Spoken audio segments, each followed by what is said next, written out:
반갑습니다. 오늘도 새벽 돌베개에 나오신 모든 성도님들을 주의 이름으로 환영합니다. 오늘도 함께 이사야서 말씀 묵상하도록 하겠습니다. 오늘 우리에게 주시는 하나님의 말씀은 이사야 10장 12절로 15절까지의 말씀입니다. 그러므로 주님께서 시온산과 예루살렘에서 하실 일을 다 이루시고 말씀하실 것이다. 내가 아시리아 왕을 벌하겠다. 멋대로 거드름을 피우며 모든 사람을 업신여기는 그 교만을 벌하겠다.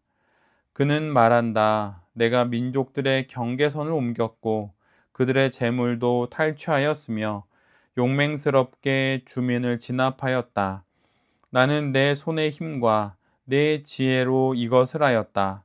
참으로 나는 현명한 사람이다. 내 손이 민족들의 재물을 새의 보금자리를 움키듯 움켰고 온 땅을 버려진 알들을 모두 차지하였으나 날개를 치거나 입을 벌리거나 소리를 내는 자가 없었다. 도끼가 어찌 찍는 사람에게 뽐내며 톱이 어찌 켜는 사람에게 으스대겠느냐. 이것은 마치 막대기가 막대기를 잡은 사람을 움직이려 하고 몽둥이가 나무 아닌 사람을 들어 올리려 하는 것과 같지 않으냐. 아멘. 오늘은 이사야 10장의 말씀을 갖고 충실히 쓰임받고 겸손히 물러나라. 충실히 쓰임받고 겸손히 물러나라 라는 제목으로 함께 하나님 말씀을 나누도록 하겠습니다. 오늘 우리가 함께 보는 본문은 이스라엘을 징계하는 그 징계의 도구로 쓰임받는 아시리아를 향한 하나님의 말씀입니다. 하나님께서는 경건하지 않은 민족이 되어버린 그 이스라엘을 심판하는 그 진노의 막대기로 아시리아를 사용하십니다. 그런데 사실 아시리아는 하나님의 도구로 사용될 뜻도 그리고 생각도 전혀 없었습니다. 처음부터 하나님의 계획을 따르고자 하는 마음이 아예 없었던 것이죠. 아시리아는 이런 생각만 하고 살았습니다. 어떻게 하면 많은 민족들을 파괴하고 어떻게 하면 그들을 멸망시킬까? 그들에게 있어 하나님은 이방 나라인 이스라엘의 신일 뿐이었고 자신들은 아슈르라고 하는 신을 섬기고 있었습니다. 그런데 바로 이런 아시리아를 하나님께서 강권적으로 심판의 도구 삼아서 사용하십니다. 잠언 16장 4절에 이런 말씀이 있습니다. 주께서는 모든 것을 그 쓰임에 알맞게 만드셨으니 악인은 재앙의 날에 쓰일 것이다. 악인은 재앙의 날에 쓰일 것이다. 이 말씀처럼 하나님께서 아시리아를 쓰십니다. 하나님의 자녀로 선택받았지만 그 삶을 거부하고 악인의 삶을 살아간 이스라엘을 악인을 들어서 사용하심으로 징계하시는 것입니다. 악인이 이렇게 쓰임을 받습니다. 그렇다면 거룩한 성도는 더욱 하나님의 쓰임을 받는 것은 당연할 것입니다. 악인이 재앙의 날에 쓰임을 받았다면 의인은 당연히 하나님의 모든 날에 쓰임을 받을 것입니다. 하나님께서 우리 모두도 하나님의 뜻과 또 하나님의 계획에 따라 쓰실 것입니다. 하나님이 우리를 쓰실 때 충성된 종이 되어서 하나님의 쓰임을 받는 우리 모두가 되어야 할 것입니다.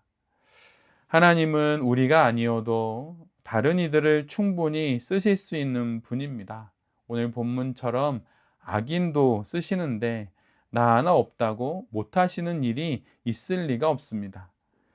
그럼에도 불구하고 우리를 쓰시게 된다면 정말로 감사한 일인 것이죠. 그러기에 쓰임을 받을 때 충실해야 합니다. 언제 이런 기회가 사라질지 모릅니다. 그러기에 하나님으로부터 쓰임을 받는 그런 기회가 주어졌을 때 우리 모두가 충실해야 하는 것입니다. 갈라디아서 6장 10절에 이런 말씀이 있습니다. 기회가 있는 대로 모든 이들에게 착한 일을 해라. 에베소서 5장 16절에는 세월을 아끼라 때가 악하니라. 성경은 이러한 말씀들을 통해서 분명 때가 있음을 말씀하십니다. 기회가 있고 또 우리를 하나님께 쓰시는 그러한 시간들이 명확하게 있다는 것이죠. 우리가 가진 지금의 젊음도 그리고 건강도 재물도 직분도 항상 있고 영원히 있는 것이 결코 아닙니다. 그러기에 하나님께서 주셨을 때 충실해야 합니다. 거두어 가실 때가 있음을 알고 끝이 있음을 알고 지금 오늘 여기서 맡기신 사명에 최선을 다하는 그러한 모습이 바로 우리 모두의 모습이 되어야 할 것입니다. 오늘 본문 후반부를 보면 그런데 하나님의 도구요 또 하나님의 수단으로 쓰임을 받던 아시리아는 이 기회를 선용하지 못합니다. 멋대로 거드름을 피우고 모든 사람들을 업신여기면서 교만에 빠지고 맙니다. 오늘 본문 13절 이하를 보면 그 교만을 알 수 있습니다. 내가 민족들의 경계선을 옮겼고 그들의 재물도 탈취했고 용맹스럽게 주민을 진압했다. 나는 내 손의 힘과 내 지혜로 이것을 하였다. 나는 현명한 사람이다. 오늘 본문을 읽어보면 아시리아는 온통 내가 내 손으로 이런 표현으로 가득 차서 자기 자신을 일컫습니다. 아시리아는 거듭거듭 자신이 이 모든 일을 했다고 말합니다. 그리고 급기야 자화자찬에 빠져서 나는 현명한 사람이다 라고 말합니다. 도구일 뿐임을 잊어버린 자리에 이러한 교만이 찾아온 것입니다. 그러자 하나님께서 15절에 이렇게 대답해 주십니다. 도끼가 어찌 찍는 사람에게 뽐을 내며 톱이 어찌 켜는 사람에게 의수되겠느냐. 이것은 마치 막대기가 막대기를 잡은 사람을 움직이려 하고 몽둥이가 나무 아닌 사람을 들어 올리려 하는 것과 같지 않으냐. 도끼가 나무꾼 행세를 하고 톱이 목수의 흉내를 내는 것입니다. 막대기가 주인을 몰라보고 몽둥이가 주인 행세를 하는 격입니다. 이렇게 아시리아는 하나님의 쓰임받는 그 시간에 한껏 교만에 가득 찼던 것이죠. 이렇게 교만한 아시리아의 최후가 무엇입니까? 그것은 바로 18절 이하의 말씀입니다. 마치 병자가 기력을 잃는 것과 같게 하실 것이다. 나는 힘도 세고 현명한 사람이다 라고 뽐냈지만 결국은 기력이 하나도 없는 환자와 같은 신세가 되고 맙니다. 이 모든 것의 원인이 무엇입니까? 바로 교만입니다. 저는 목회자로서 은퇴를 종종 생각합니다. 아직 제대로 시작도 하지 못했는데 웬 은퇴를 생각하느냐라고 할 수도 있겠지요. 그러나 제가 은퇴를 생각하는 나름의 이유가 있습니다. 그것은 저보다 훨씬 훌륭한 분들이고 많은 존경을 받던 목회자들이 그들의 목회의 말년에 여러 이유로 불미스럽게 사라지는 것을 보았기 때문입니다. 그래서 늘 언제나 잘 물러나야 한다. 잘 물러나야 한다. 라는 생각을 많이 합니다. 하나님께 감사의 쓰임을 받았으면 겸손히 물러나야 합니다. 쓰임을 받을 때는 충성을 다하고 물러나야 할 때는 겸손히 물러나는 그 인생이 바로 성도의 신앙 인생인 것입니다. 오늘도 우리 모두는 하나님께서 허락해 주신 쓰임받는 자리에 가게 될 것입니다. 또 그곳에서 여러 책임과 역할을 감당하게 될 것입니다. 그럴 때 그곳에서 충성을 다하고 우리의 맡겨진 책임들에게 충실히 임하는 우리 모두가 되어야 할 것입니다.